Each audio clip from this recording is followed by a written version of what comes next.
But the point is that to me, a lot of European NATO members don't act very rationally anymore. Just think about the way that Germany just is okay with ignoring Nord Stream. It just ignores like who blew up Nord Stream. I mean, it's by now it's clear this was an inside job by either yourself or your friends, but you just ignore that. That to me seems irrational. What Turkey is doing is like balancing everybody off against each other. That makes very much realist sense. But why is it that Turkey is able to do that within NATO, whereas Germany and others seem completely, utterly, totally captured? Think also of the Nordic countries, Sweden, Norway, Denmark, the Finns, that all allow now, especially Finland and Sweden, 17 bases, 15 and 17 each on their soil, and to terms that look more like a colonial, a contract signed by a defeated nation rather than an alliance partner. Turkey doesn't do that. Why? How did Turkey escape that grip? I think one point that is important for Turkey and its foreign policy, that is, from the Turkish point of view, Cold War years are over, in the sense that Turkey doesn't perceive threat from Russia. Russia and the Soviet Union was a threat at the end of the Second World War. But at the end of the Second World War, Turkey was a nation of 18 million.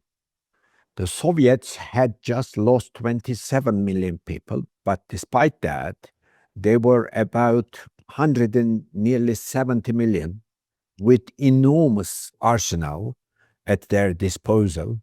And then you had somebody like Stalin who wanted to change the whole status quo with regard to Turkey. So there was a Soviet danger, a threat, which pushed Turkey into the Western camp, seeking an alliance to be led by the United States and all that.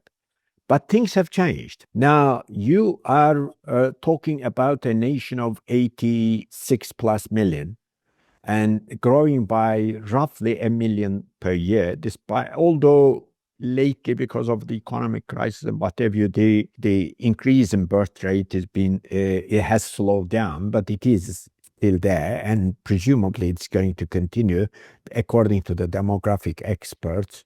And Turkey will become something like 110 million. And by the time Turkey will have become 110 million, Russian population will have come down to 110, 120 million. And secondly, of course, this doesn't explain all, but in terms of economic power and the military strength, Turkey, given how not difficult, but certainly not easy for Russia, its Ukraine campaign, so I wouldn't think any Russian government would ever, how shall I say, think of any such enterprise against Turkey. Nor would any Turkish government ever think of any conquest at the expense of Russia. So you have a balance between the two countries. Of course, Russia is a superpower, particularly in military terms. It's one of the leading nations, and in terms of its resources, particularly, it's one of the richest in the world. Yes, having said that, but Turkey somehow thinks that it can easily cooperate with Russia on all issues, and including not only economy and trade, but also politics and even military issues. So this gives perhaps Turkey confidence, but you can always ask the question, is Germany not confident enough? And if it is not, why not? The other thing, the Turks and the Russians get along very well. So the number of mixed marriages between Turks and the Russians are enormous. We've been with the Westerners, if you like, since Turkey's admission to NATO, but there has been just few mixed marriages here, and then many of them broken in some years, not most of them working marriages, if you like. Some are, some more aren't. But with Russians, there is enormous, how shall I say, basically the two nations seem to get, in terms of population-wise, they seem to get along. So this is another thing. In terms of why Germany, France, or Britain are so anti-Russian, presumably there's one thing that is ideological. The ideological baggage is that during the Cold War years, the West basically consolidated its alliance, if you like, on the basis of an ideological Cold War against the Soviet Union. So basically, you call yourself the free world, and then the other side is the undemocratic, autocratic, and dictatorial, and blah blah, most of which were not apparently true. But there was a considerable degree of truth in what they were saying.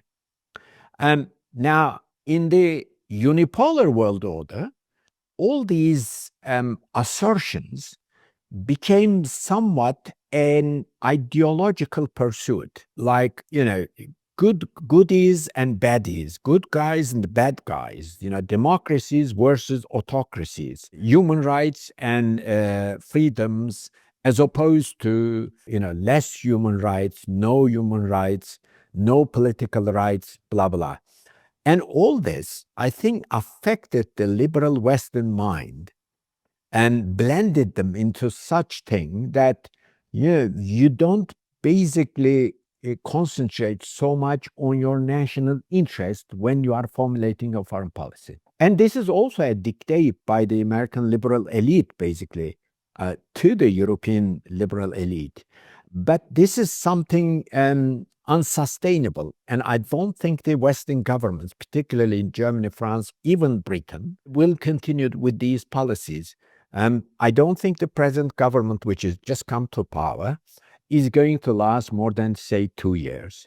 And I think it will be taken over by the patriotic government, although they call them, right-wing governments. They're not right-wing, they're patriotic governments. You're talking about the AFD, and AFP, the Le Pen movement in France, Rassemblement National, and then you have the something equivalent in Austria. Yes, occasionally their assertions may border on racism and whatnot, but overall they are against immigration, and they are also against the dictation of the European Union and the United States to a large extent. So that means, until and unless these parties basically come to power in these major European countries, they are going to suffer from that. No one can explain, for instance, the Germany's policy. You are applying sanctions to Russia, and in practical terms, it means you don't buy, supposedly, Russian energy at a much lower price, but you prefer to pay for the same Russian energy 3-4 times more. because you buy it indirectly via India and others. That's what you mean. Of course. Yeah. Also Turkey. So we buy it from Russia at a discounted price because we are basically neutral as a NATO country, and we are making life easier for Russia. We have not closed off our airspace. For instance, much of the Russian traveling goes through Turkey, and much of the Western traveling to Russia, not also Western traveling, but I see, for instance, I get in together with Russian, Japanese scholars and others traveling to Valdai International Forum through Istanbul. So basically, you get the Russian, say, oil at a very discounted price, and then you turn it into gasoline, diesel, and other items, and then you sell them at international markets at international prices to the Europeans and all the others. And they know it's Russian energy, it's Russian oil and all that. So why not buy, gas and everything, the cheap Russian energy, which is the lifeline for your industry? And then you actually are faced with deindustrialization of your country, which is the backbone of your economy. It is totally, totally beyond anyone. But I think it is mostly to do with their ideological approach.